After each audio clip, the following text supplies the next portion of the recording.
Hello everyone, I'm Dr. Sneha and today in this video, we'll be starting with semester 5 physical chemistry paper number 303 unit 3 part B, which is polymer chemistry. We have already completed the different techniques of the measurements of the weights of molecular weights of the polymer.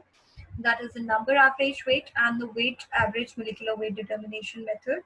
Now in this coming video, we'll be today studying about the viscosity method, which is again the another important technique of identifying the molecular weight determination of a polymer.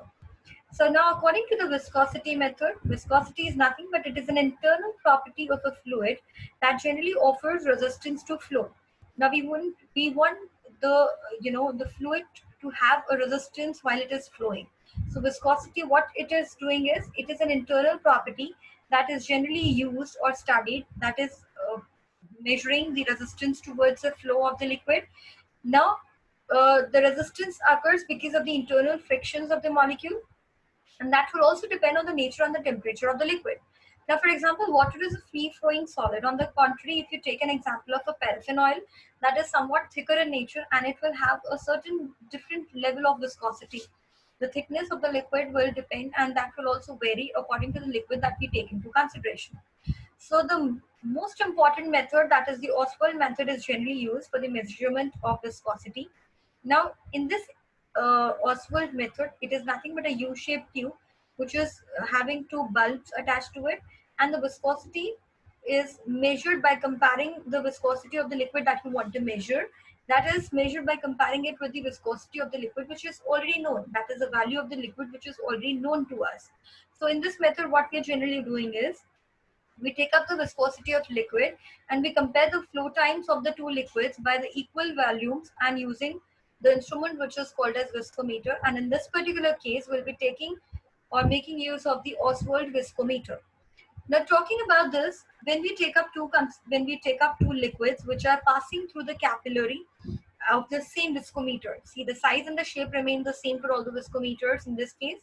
So the coefficient of viscosity, which is eta 2, that generally is obtained by eta 1 into rho 2 T2 upon rho 1 into T1.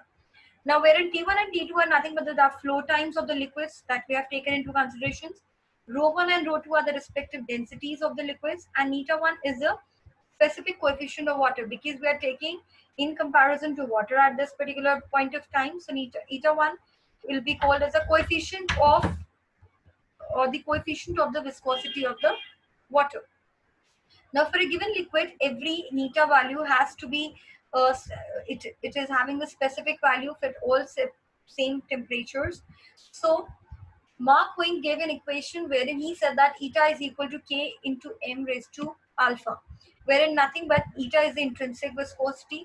K is called as a, K and alpha, which are mentioned in this part of the equations, are called as the constant values, and M is nothing but the molecular weight of the polymer that we are taking into consideration.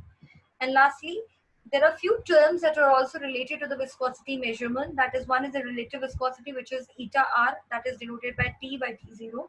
Specific viscosity, which is neta specific, is denoted by neta R minus 1, that is relative minus 1, that is equal to T minus T0 upon T0. Then reduced viscosity, which is eta reduced, is equal to eta specific upon C. Inherent viscosity, that is the viscosity of the particular liquid or the particular polymeric solution, that is given by ln neta R upon C.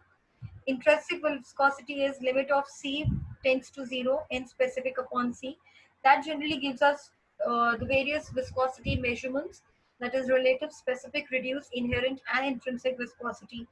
So this was in general the viscosity method which was used for the determination of the molecular weights of the polymer. In general, the viscosity method that we mostly use is the Ostwald viscometer method. And now in the coming slide, we'll be taking up the Ostwald, we'll be taking up the osmotic pressure method in detail. Until that time, you can keep on revising. Stay safe, take care, see you in the next lecture. Thank you.